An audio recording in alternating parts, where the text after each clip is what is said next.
അഭിസംബോധന ചെയ്ത് സംസാരിക്കുന്നതിനായി ബഹുമാനപ്പെട്ട മുഖ്യമന്ത്രിയെ ആദരവോടെ ക്ഷണിക്കുന്നു.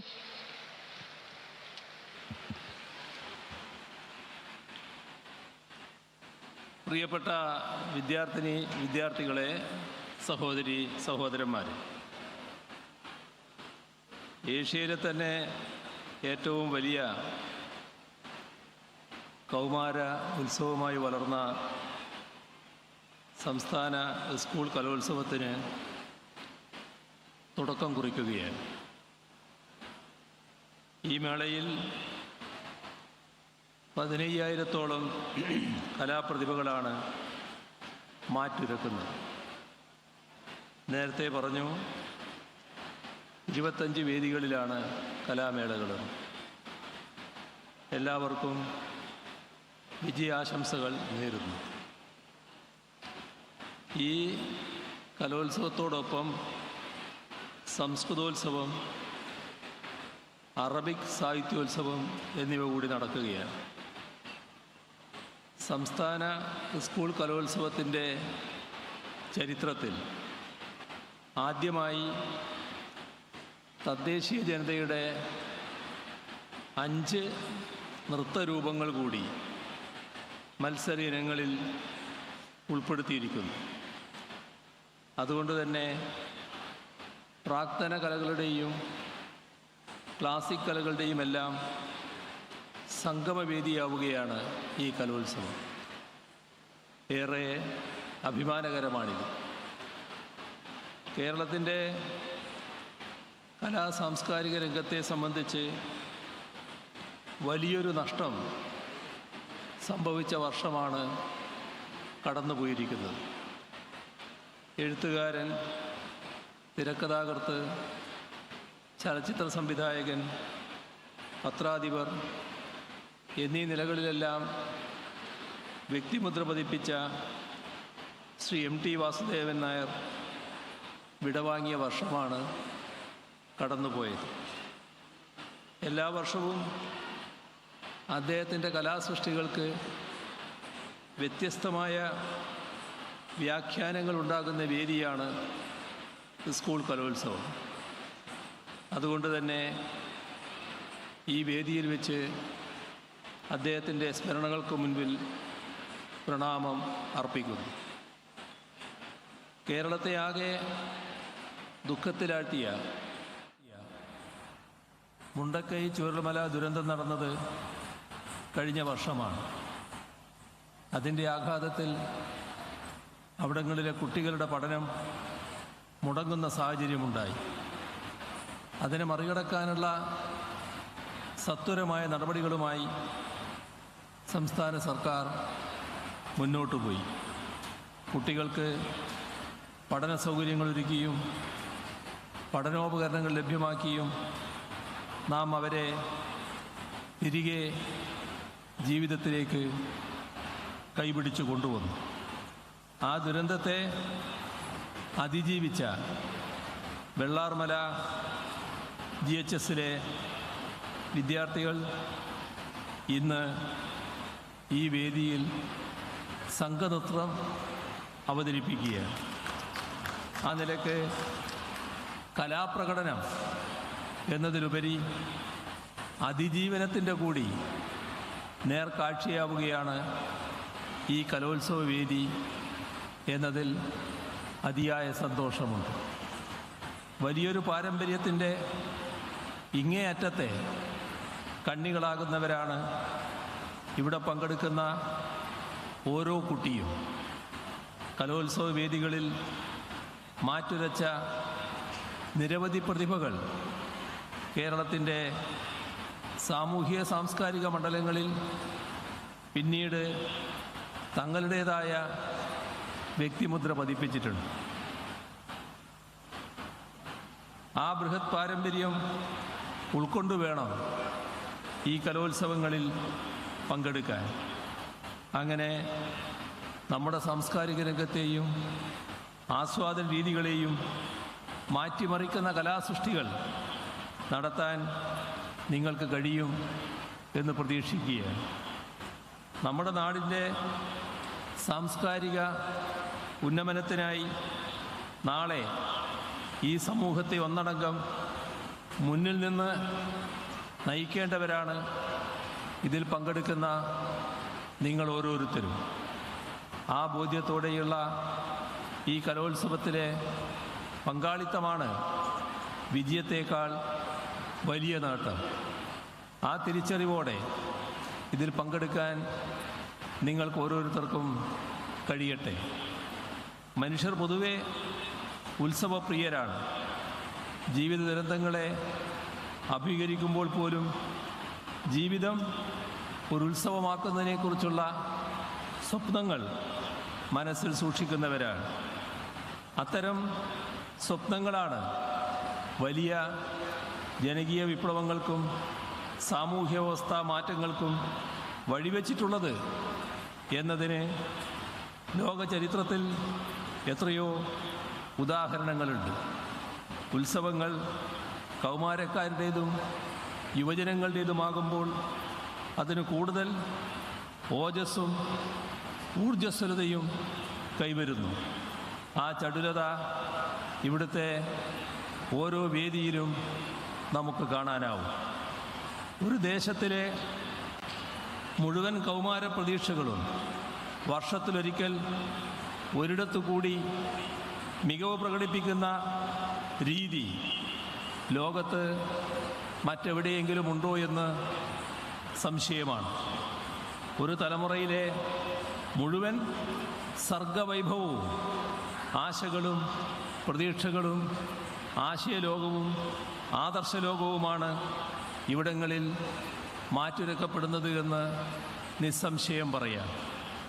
മനുഷ്യൻ ഇതുവരെ ആർജിച്ച എല്ലാതരം കലാവൈഭവങ്ങളുടെയും വിചിത്രവും മായികവുമായ ഒരു ലോകം നിങ്ങൾക്ക് ഇവിടങ്ങളിൽ ദർശിക്കാനാകും. മാസങ്ങൾ നീണ്ടു നിൽക്കുന്ന ശിക്ഷണങ്ങളുടെയും സമർപ്പണത്തിൻ്റെയും ഫലമാണ് ഈ പ്രകടനം. അന്യം നിന്നു പോകുന്ന ഒട്ടേറെ നാടൻ കലകളും അനുഷ്ഠാന കലകളും ഇതിലൂടെ അതിജീവിച്ച് നിലനിൽക്കുന്നു. നാട്ടിൻപുറങ്ങളിലെ ഉൾപ്പെടെ അനേകം കലാചാര്യന്മാരാണ് ഇതുവഴി പരോക്ഷമായി മാനിക്കപ്പെടുകയും വാഴ്ത്തപ്പെടുകയും ചെയ്യുന്നത്. അവരുള്ളതുകൊണ്ടാണല്ലോ അവരുടെ ശിഷ്യഗണങ്ങൾക്ക് ഈ കഴിവും മികവും പകർന്നു കിട്ടിയത്. കുട്ടികൾ മികവിലേക്കുയരുമ്പോൾ അവരെ പ്രാപ്തരാക്കിയ ഗുരുജനങ്ങൾ കൂടി ആദരിക്കപ്പെടുകയാണ്. പഠനപ്രക്രിയക്ക് പുറത്തുള്ള സംഗതിയാണ് കലാസാഹിത്യ രംഗത്തെ പ്രവർത്തനങ്ങളെന്ന കാഴ്ചപ്പാടിന് ഇന്ന് മാറ്റം വന്നിട്ടുണ്ട്. കേവലം വൈജ്ഞാനിക വികാസം മാത്രമല്ല, മറിച്ച് കുട്ടിയുടെ കലാപരവും കായികവുമായ കഴിവുകളുടെയും വ്യക്തിത്വത്തിന് തന്നെയും സർവതലസ്പർശിയായ വികാസമാണ് വിദ്യാഭ്യാസത്തിലൂടെ ലക്ഷ്യമിടുന്നത്. അതുകൊണ്ട് തന്നെ വിദ്യാഭ്യാസ പ്രക്രിയയുടെ അവിഭാജ്യമായ ഘടകമാണ് കലാസാഹിത്യ പ്രവർത്തനങ്ങളും അതിൻ്റെ മൂർത്തീഭാവമായ ഇത്തരം മേളകളും. ഓരോ വിദ്യാർത്ഥിയിലും അന്തർലീനമായിരിക്കുന്ന കലാകാരനെ ഉണർത്തിയെടുക്കാനുള്ള പ്രക്രിയ കൂടിയാവണം വിദ്യാഭ്യാസം.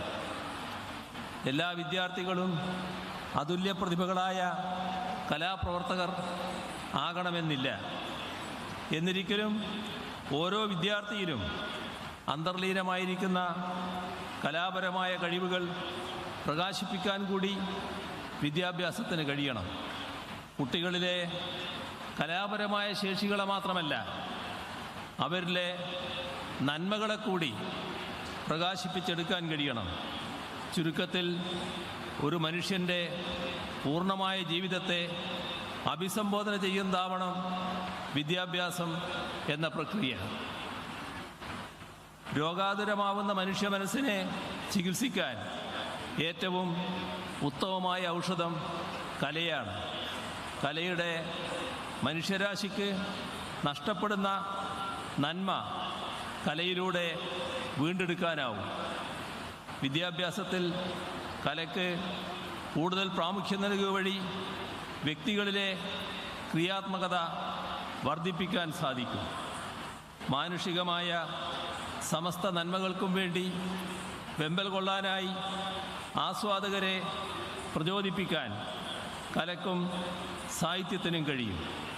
അവരെ അത് പ്രചോദിപ്പിക്കും, ജീവിതത്തെ കൂടുതൽ ജീവിതയോഗ്യമാക്കിയെടുക്കാനും അത് സഹായിക്കുകയും ചെയ്യും. എന്നാൽ അതേസമയം നല്ല കലാരൂപങ്ങളും അതിൻ്റെ സൃഷ്ടാക്കളും പല കാലത്തും ആക്രമണത്തിന് വിധേയമായിട്ടുണ്ട്. ഇതിന് വേണ്ടുവോളം ഉദാഹരണങ്ങൾ നമ്മുടെ കൊച്ചു കേരളത്തിൽ തന്നെയുണ്ട്. ഫ്യൂഡൽ വ്യവസ്ഥക്കെതിരെ ആഞ്ഞടിച്ച തോപ്പിൽ ബാസിയുടെ നിങ്ങളെന്നെ കമ്മ്യൂണിസ്റ്റാക്കിയെന്ന നാടകത്തിനെതിരെ എത്രയോ ആക്രമണങ്ങൾ നടന്നിരുന്നു.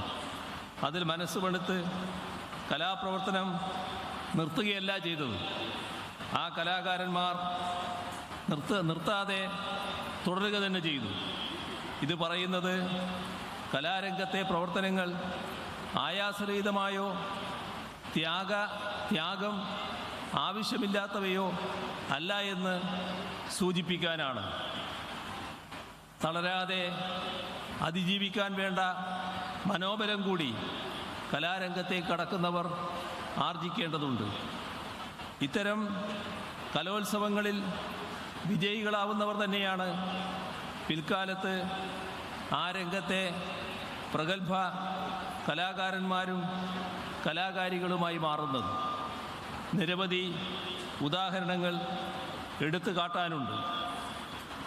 എന്നാൽ അതേസമയം സ്കൂൾ വിദ്യാഭ്യാസകാലം കഴിയുന്നതോടെ കലാപ്രവർത്തനം അവസാനിപ്പിക്കുന്ന ഒരു വലിയ വിഭാഗവും ഉണ്ട്.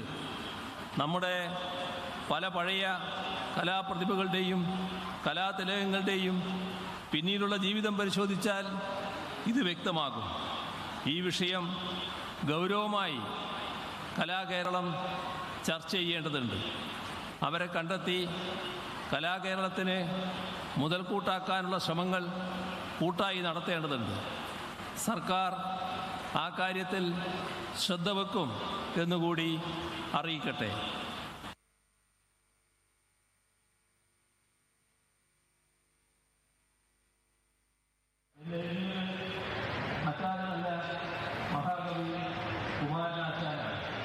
നിങ്ങളുടെ സാഫല്യത്തിന് വേണ്ടിയുള്ള സ്വാതന്ത്ര്യമാണ് പുതുതലമുറ ഇച്ഛിക്കുന്നത്. ആ ആഗ്രഹങ്ങളുടെ സർഗാത്മകമായ പ്രതിഫലനമാകും ഇനി ഇവിടെ നടക്കാൻ പോകുന്ന കലാ ആവിഷ്കാരങ്ങൾ എന്ന് പ്രതീക്ഷിക്കുന്നു. ഈ കലോത്സവം ശ്രദ്ധേയമാകാൻ പോകുന്നത് ഇവിടെ അവതരിപ്പിക്കപ്പെടാൻ പോകുന്ന കലാരൂപങ്ങളുടെ വൈവിധ്യ സമൃദ്ധി കൊണ്ടാണ്. ഒരു വൈവിധ്യവുമില്ലാത്ത ഏകതാനതയാണ് കലോത്സവത്തിൻ്റെ മുഖമുദ്രയെങ്കിൽ അതെത്ര വിരസമായിരിക്കും. ഇത് കലയുടെ കാര്യത്തിൽ മാത്രമല്ല, സമൂഹത്തിൻ്റെ ആകെ കാര്യത്തിൽ പ്രസക്തമാണ്.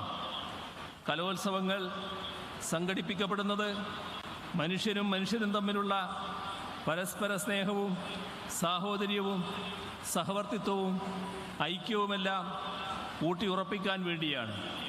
കലാപ്രകടനങ്ങൾക്കുള്ള വേദിയായിരിക്കുമ്പോൾ തന്നെ അത്തരം കാഴ്ചപ്പാടുകൾക്ക് കൂടി ഇവിടെ പ്രാധാന്യം കൈവരണം.